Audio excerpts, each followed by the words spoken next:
A man and his wife had been married for 30 some years. Life was progressing well. A house, cars, and of course, children started coming in.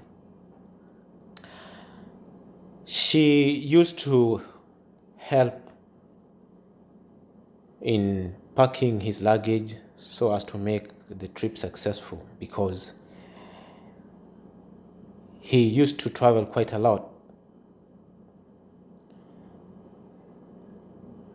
And there is this particular trip that came, and he was supposed to travel to Japan. These are true stories. It's written in the Reader's Digest of 1960 by Bob Considine.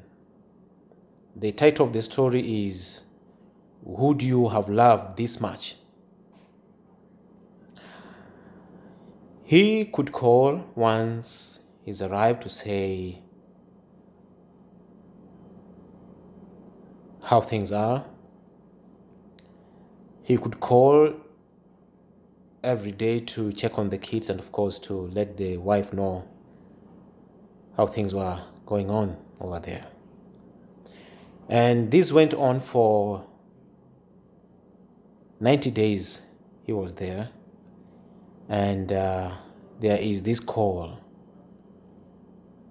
that came that said, well, sweetheart, I have to extend my stay for one more month, and I will keep in touch.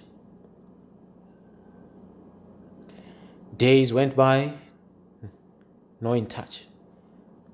Weeks went by, no in touch. She tried to call him, nothing. She went to the office, and she confronts the supervisor, and she asks him, "What's wrong with my husband?" Well, ma'am, we. She could see that the supervisor was really nervous. "Well, ma'am, we let you know." "You let me know? I mean, he's your employee. He's doing your job. What do you mean you let me know?" She could see there was something really happening behind closed doors.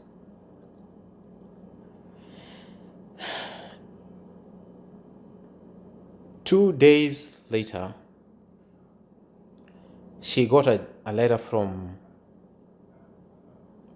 a Japanese girl called Mayoki, and the letter said, "Your husband is ill. I am his caretaker." Wow. She goes back to the office, and she asks to see the supervisor.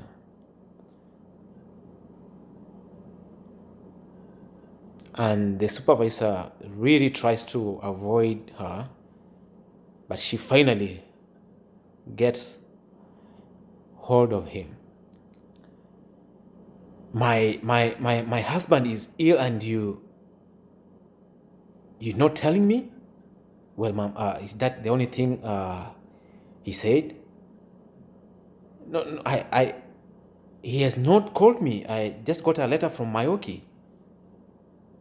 And the supervisor now gets even more nervous. "Well, I hate to be the one to break the news to her. Well, ma'am, there is a situation." "What is the situation?" "Well, ma'am, your husband and Mayoki have become so close."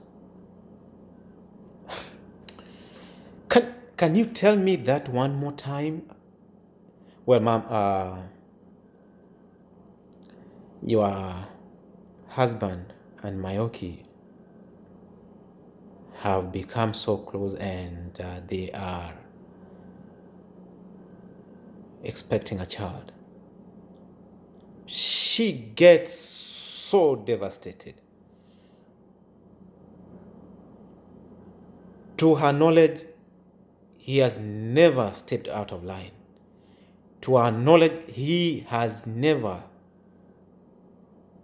had any trust issues before. And now he is getting this, not even from him, but from somebody else.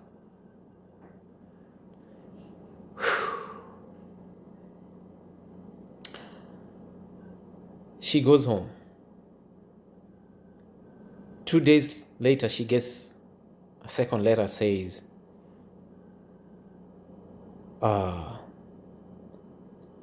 your husband is at the point of death. It's a true story. A true story. She goes back to the office. I want to go to Japan. Well, ma'am, we cannot provide that. My marriage is falling apart. You have to help me get to Japan. Well, ma'am, we really feel for you, but we cannot provide that. This is all your fault. We're sorry. 10 days later, a third letter arrives, and Mayoki this time around has put in some good English, and she says, your husband is dead.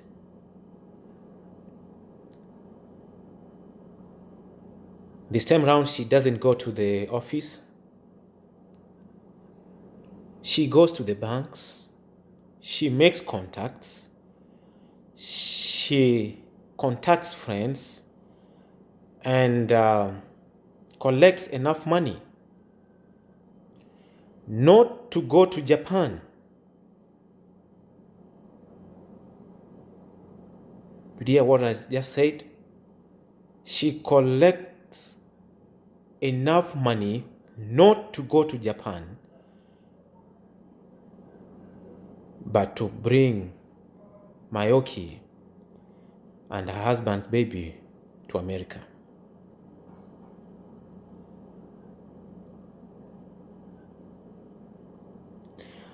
Bob Considine's story is entitled, Could You Have Loved This Much?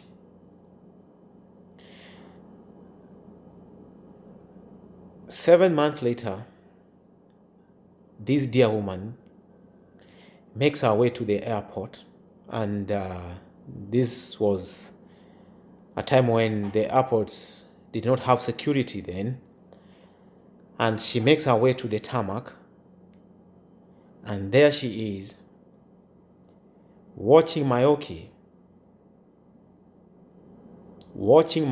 and her husband's baby come down the stairs of the plane. She smiles and receives them. Mayoki is barely out of her teen. She was actually 19 years of age. She hugs her close. She takes the baby and she tells them, well, you're coming home with me. She took charge of Mayoki as her own child. She took care of Mayoki's child as her own. Could you have loved this much? Thank you.